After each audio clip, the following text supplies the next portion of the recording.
Welcome, everybody, to another episode of Recruiters with No Limits. Always live and never scripted.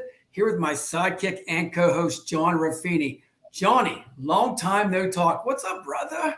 Good day, Mr. Richard. Oh, man. Hey, we got an exciting day. Right off the bat, do you know what today is, John? I do know, but why don't you share it with our listening audience? Oh, it's Global TA Day. And you know who we have on the show?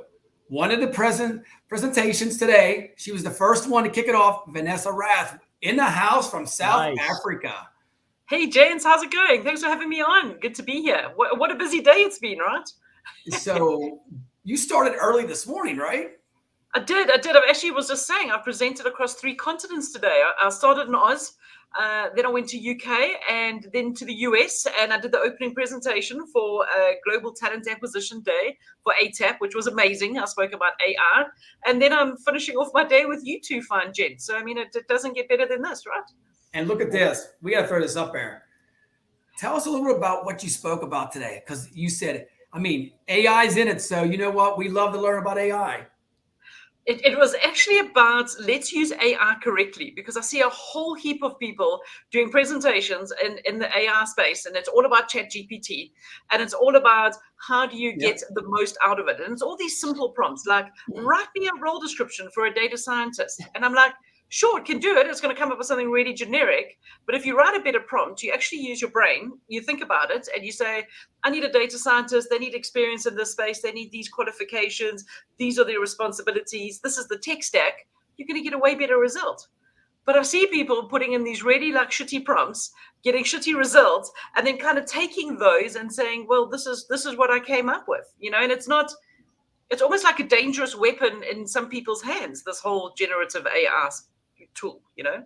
Absolutely. And to your point, the more information you give it, the better the information that you get out of it for what you're looking 100%. for. So what you just mentioned, adding all those particulars, you're going to get something that's a lot more usable than if you just went surface level. A lot of people don't realize that you can keep regenerating and trying to get better and better. They take the first thing they get and they're just like, oh, that must be it. Yeah. Or instead of like copying and pasting and going to work on it in a Word document, keep prompting the hell out of it until you're happy with what you've got. Sorry, Richard. But nobody tells you that, Vanessa. If you talk about all these shows out there, ChatGPT, they give you the basic things, you know, cut and paste and put a couple words in. They never deep dive into it. I know, and it just frustrates me because every conference these days is all about AI and all of those things, but no one's saying use it correctly. It's like almost giving like a loaded weapon to a toddler. You know, it can have really, really terrible kind of impact. I mean, we've all got those emails, we've all seen those LinkedIn posts, because no one speaks like ChatGPT, do they? So do people think we're stupid when they are now using it and expecting us to not think twice about what we're actually reading? Well, to your point, it's still, you know, it's the latest buzz, right? So that's what you see in all the conferences, all the presentations. Everybody wants to learn more about AI, but we want the substance of AI. Like to your point, how can we use this effectively in TA, in recruiting, in sourcing? Like what are the best practices? Not just how it works, but how can you apply it to add value to your job? And that's where the real benefit starts to come through. 100%. And it's super handy. It really is. You just got to know how to use it properly. Right. So what do you like better, ChatGPT or Bard? Come on, Vanessa. Well, to be honest, I use ChatGPT, I use Bard, I use Bing Chat. And the reason why I use all of them is because they all give me like a different sort of results. Like I love Bard and I love you.com because it gives me a reference to like the websites that it's found the information from. So then I can actually go and read a little bit further and decide for myself whether I think, you know, this generative AI is correct or not. So I don't know. I don't really have a favorite because I move between all of them. Gotcha. So I just got to give a shout out one more time, you know, for everybody out there, Global TA Day. I tell you what, John, I got to say, anybody out there talent acquisition, you guys, this is your day. Yeah, absolutely. I mean, I did a post this morning and it's got like, I think it's been shared about 20 times. It's got over 300 reactions. It's massive. And well done to ATAP because their marketing's been on point this year. I think this is the 4th year in a row I've presented for them and they've really done a great job this year. So well done. Well, you ready for this, Vanessa? I'm joining today. Are you? Family. Yep. Oh, that's excellent. Nice. No, that's really cool. And I think it sounds like a great organization. It does. It totally does. Excellent. It does. So how? Go ahead, Richard. Johnny. Go for it, brother. We're just so excited to talk to you. One at a time. So one of the things you specialize in is talent sourcing. Yes. What are the biggest differences, like the challenge that people face today with sourcing talent versus in the past? What do you see as the biggest challenges, and how is it different today than years past? It's a really, really good question. So a challenge, but it's a challenge in a good way if you know how to use it. So let's just stop that there. And let's say 20 years ago, we had the new kid on the block. We had LinkedIn, and it launched, and there we go. That was it. I mean, I still remember the question of, are you on LinkedIn or Facebook? Like it was like a choice, like you couldn't be on both. Mm-hmm. And then we had job boards. But now, fast forward 20 years, we have got multiple platforms out there. So like your techies have got the platforms they can choose. Your healthcare workers are going to be in a different place. Your construction workers are going to be somewhere else. So the challenge is now, where are you going to go fishing? Because you've got to find out where are your fish spending time. And too many people just are still going to LinkedIn and job boards. So I think it's easier because people are now assembling in herds and communities and networks of people. So we should know where to go and have a look. But a lot of people find this more difficult because they're still stuck in their ways of only looking for talent on LinkedIn and job boards. 100%. That's a great point. So you've got to go where the talent is, not just assume they're going to go where you're looking. Don't even waste your time looking for a software engineer on LinkedIn. I mean, even if you found them there, they're never going to respond to you.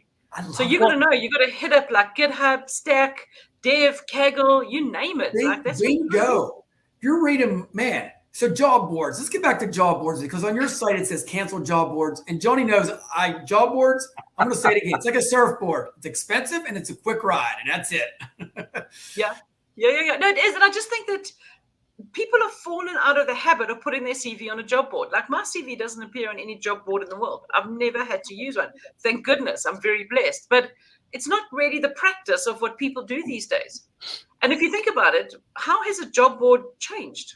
I mean, it's still the same thing. They've been going for 30 years, You're reliant on someone going there and saying, I've got a spare hour or half an hour today. I'm going to go and upload my CV. I mean, it just doesn't happen.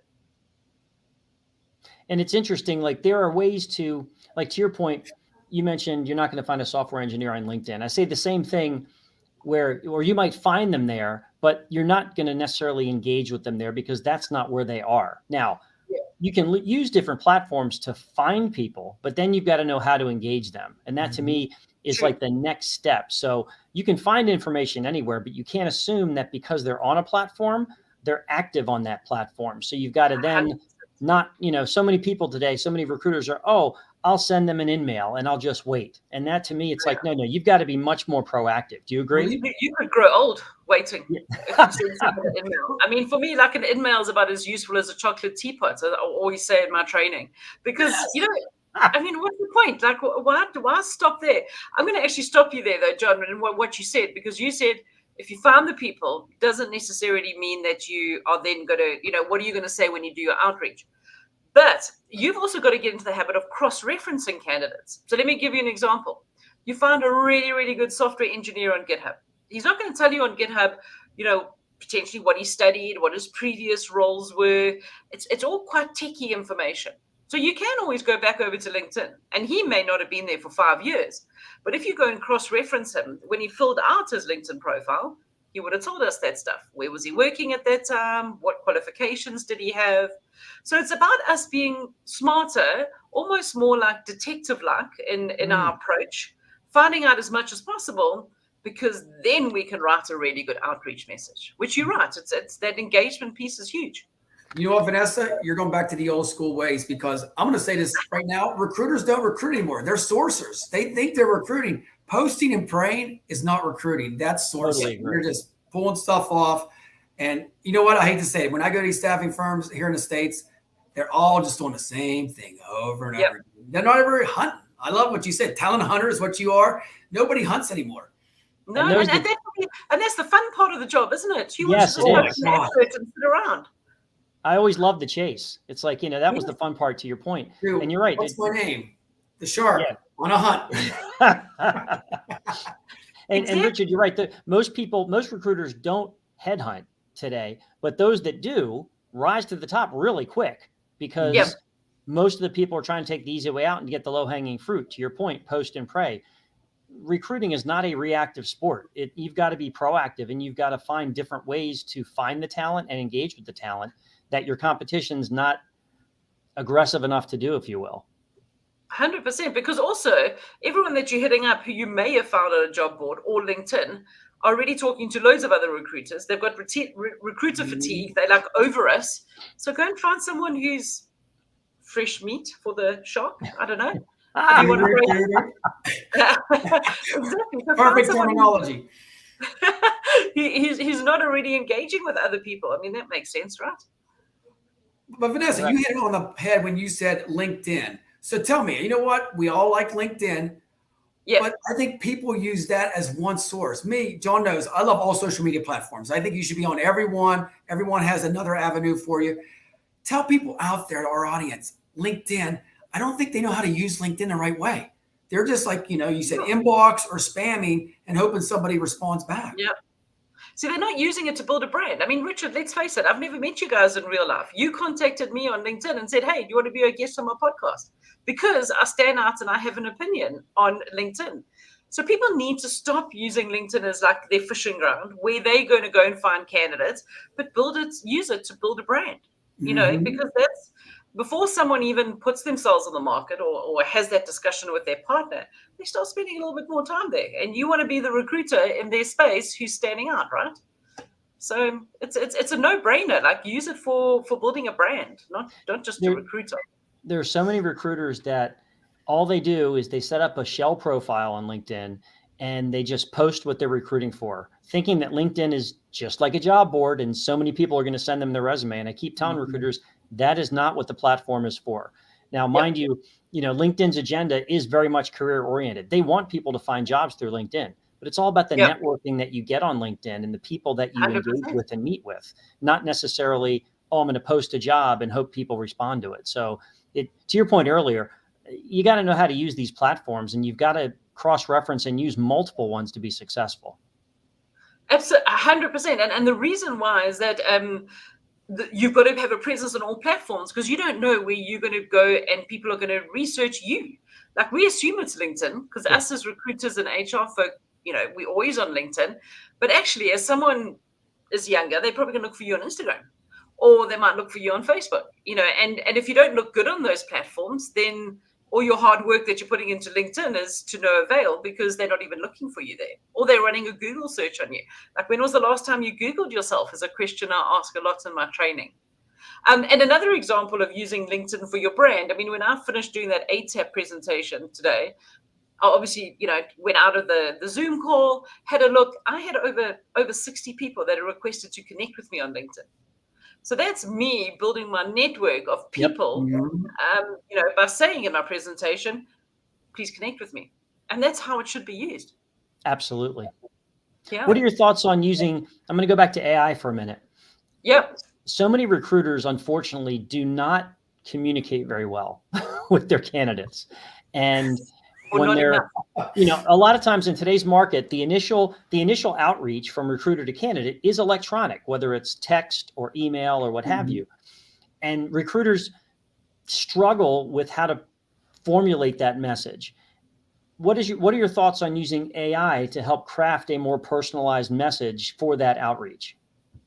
So it's really interesting, because I actually said this in my presentation today. The way we should be using generative AI is from 0 to 60%, or from 75% to 100%. So let me explain that to you.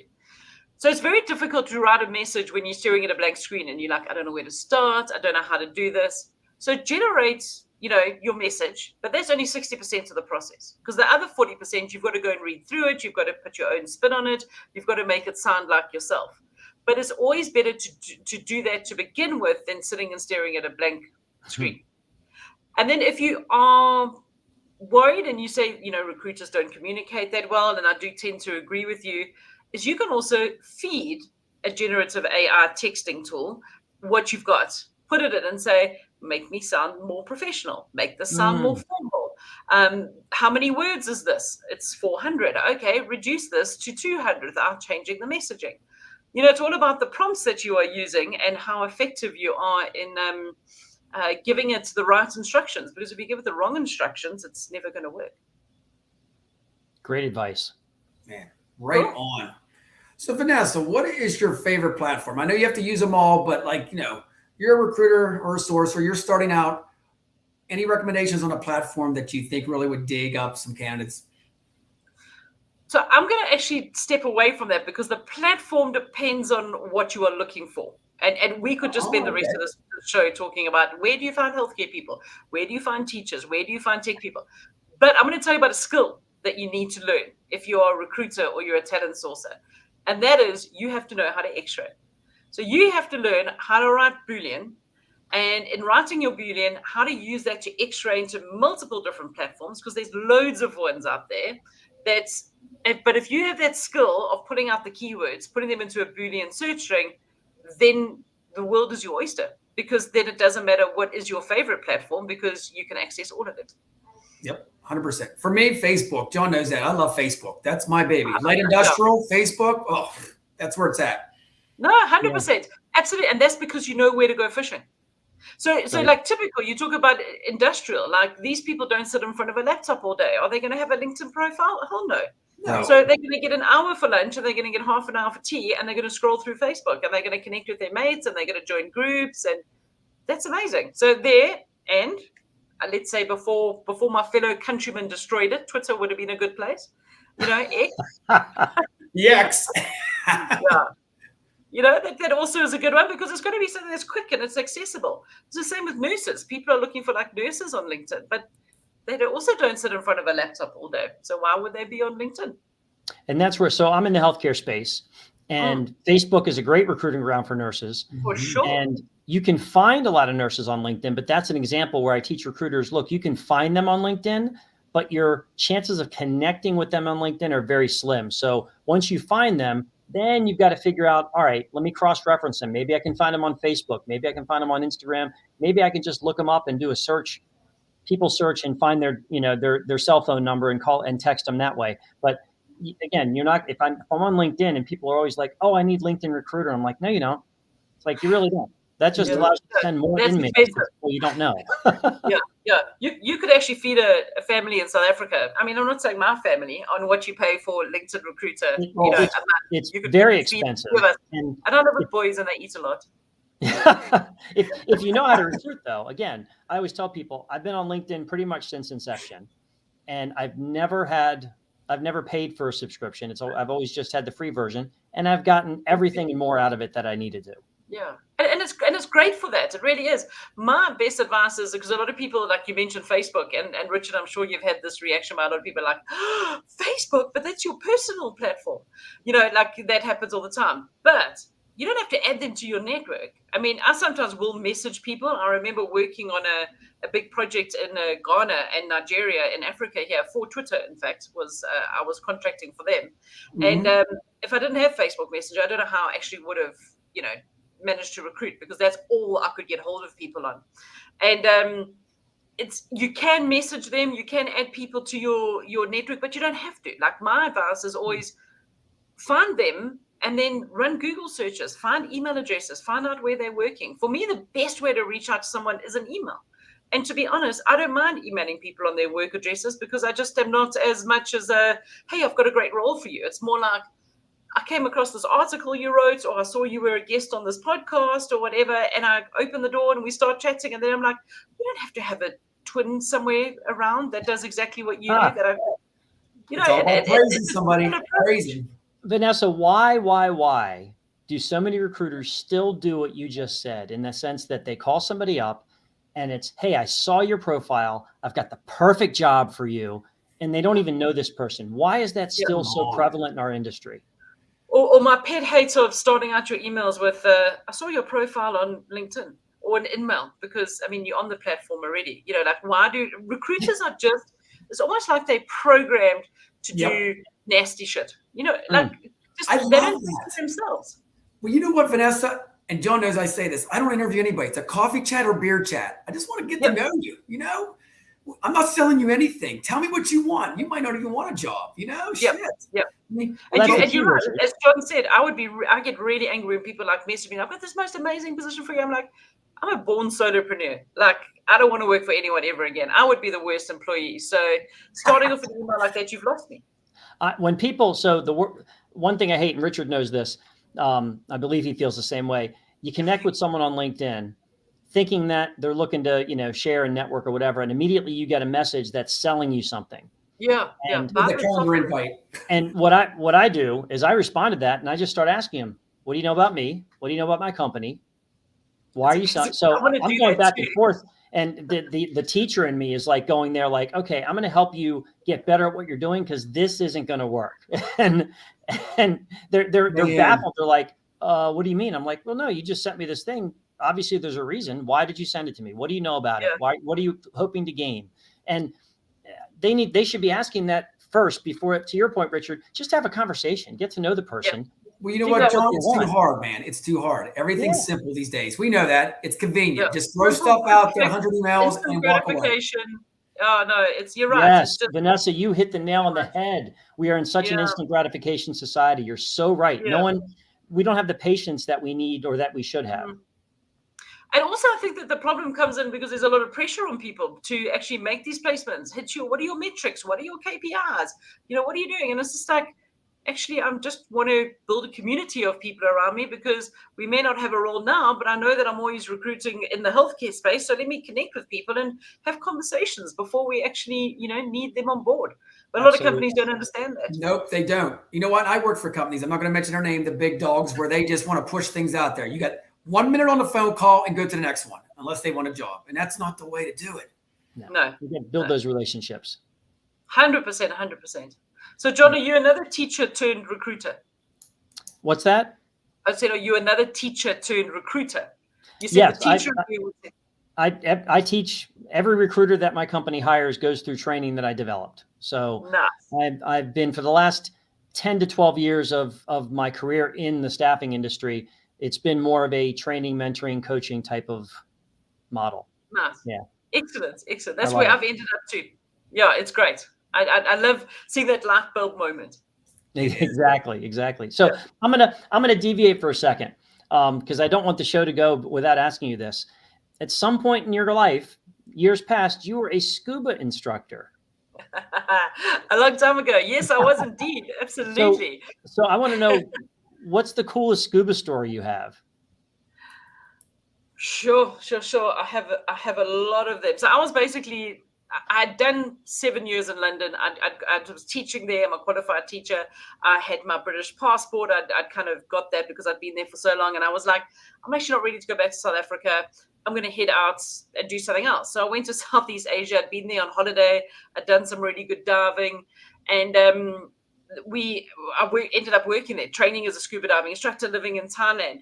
So like we dived that whole area flat. We really and truly did. I mean, I've got stories of diving in Sipadan in Malaysia, which is incredible, with like 200 hammerhead sharks, you know, so much so that like the skies above us like went dark. It was unbelievable. I mean, diving here off South Africa, off Mozambique, and having 5 whale sharks in the water. Oh my God. You know, mantis. What goes through your mind when you see a creature like that theoretically could kill you? Just keep breathing is always a good one that goes through my mind. And also, it's a good thing because if you're breathing, you're blowing out bubbles. And these animals actually are quite nervous of the bubbles. And a shark is also, you've got to stay below a shark because they rise up and kind of. So, I mean, I've seen some great things, did some amazing things. And it's definitely a great hobby to have. Is it a rush? Do you get a rush when you're down in the water? You do, absolutely. I mean, it's quite difficult if you're in charge down there. And that's what I say, like, you know, I've had a very diverse career leading me up to what I do now. If you can read someone, look at their eyes, like under the water, and I mean, you can't really communicate. You've got basic hand signals and stuff. And you can see who's going to bolt to the surface, you know, who's going to cause a problem, who's going to do something stupid. You're actually really good with people. You get a good understanding and you know where your boundaries are. And I think it's really just equipped me to get into the recruitment space because Fascinating. Yeah, it's just it was an interesting analogy. That's, that by being able to do that, I was better at that job then. But I mean, my parents thought I was just a beach bum, and I probably was. I mean, I had dreadlocks. I worked in a bar in the evening. I love it. I was in my 30s. It was very unconventional, but I had a Why job. not? I loved it. That's excellent. Very cool. Yeah. So you're gonna go check out the Titanic before it dissolves? It's a bit deep. Yeah, I would have loved to, but it's very cold and very deep that way. Oh, Man, too that's funny. good stuff. You know what? You know what's amazing, John? We have people from all walks of life. We're in staffing, but the hobbies and the things they do is amazing. Yeah, absolutely. I think that actually comes down to all about balance. I mean, we're moving at the end of the year because, you can spend a lot of time just work, and it's not great. So we're actually moving back to the coast. So we're moving 15 hours away from where we are now, and looking forward to having a bit of a better balance and spending more time in the sea. Nice. Very nice. Yeah. Now I noticed something on your, and I want to tie this into branding because I know you're big on branding. You're certified in branding. The background banner on your LinkedIn profile right now references something going on in October called Believe, Dare, Do. What is that? So that's a talent sourcing summit. It's been around for 10 years. This is actually the 10-year anniversary. It's called Sourcing Summit. I actually went to Sydney, Australia, and presented for them last year. And I'm going to be going next month to Amsterdam, and I'm going to be doing a keynote there. Don't tell the organizer yet. I'm not sure what it's about, but it's going to be about branding and standing out. But it's going to be good. I gave him. Yeah. I'm hoping it's going to be good, and I'm looking forward to it because it's just a great way. There's a global sourcing network out there. It really is fantastic, and we don't always get to. I sometimes think I'm the only person in the Southern Hemisphere who does this. There's only about 8 or 9 of us talent sourcing trainers in the world. So when we can all get together, we're actually really good friends. We get a little bit nerdy. We put out our laptops. We do Boolean searches. We hang out. And I'm just really looking forward to seeing everyone again. That's awesome. Yeah. So that's for the conference. So but I hope to get back over to the States. I see next week you guys have got RecFest, your first RecFest happening in Nashville. Yes, it is. Which will be a big one. I was over to present for SourceCon last year in Seattle. So, I do spend a bit of time there. So I will definitely let you guys know if I'm back in your area. Please do. Vanessa, you're like Miss Worldwide. I'm just going to call you like you're a world traveler. She's Miss Worldwide everywhere. Hey, Vanessa, I got to ask you, okay, on your website, you have candidate is king. So tell me about that. I love that because, at the end of the day, without them, we don't have a job. So 100%. Tell me what that's about. It's actually one of the first things I learned in recruitment. Well, one of the first things that stayed in my brain. I remember my first job, I went for an interview at an agency, and they said to me, come and work in recruitment. And I was like, no, I want to do adult education. I'm now a teacher, and I'd done the scuba thing, and I want to train adults. Bearing in mind, I didn't really have, 2 cents to scratch my butt with. My hair was about this long, so I cut off my dreadlocks. I had to borrow decent clothes from my mom for the interview.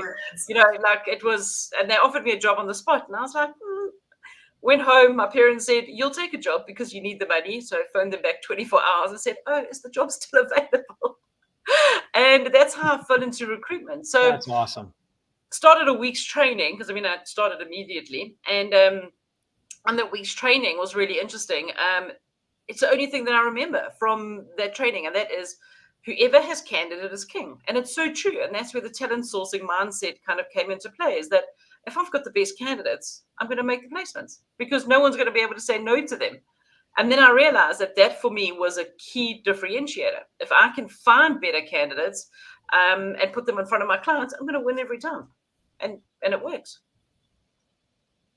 Man, it sounds so simple. I always say recruiting is not rocket science. You just have to work really hard at it to be successful. But you know what we all talk about? Be a good person. It's the client. Everybody talks about the client, but not the candidate. Do you ever notice that? It's the client first, candidate second. We always go backwards, Yeah. And I think you've got to be true to both, in all fairness. You've got to be, treat them both well and with respect, and like they're going to be a client for life or a candidate for life. And I think that's the big difference, is that you find people who are career recruiters and just looking around the room here, all of us on the call, I think that we've all decided we're going to be in this industry for the rest of our lives. We're not spring chickens. We're not using it as a stepping stone. And I think that for those reasons, we're also very conscious of our brands and, what the story is that we're putting out there too, because we know how powerful that is. Hey, Vanessa, time out now. I'm only 29. I'm still a spring chicken. Yeah. No, well, I didn't want to say anything. I was mainly referring to John.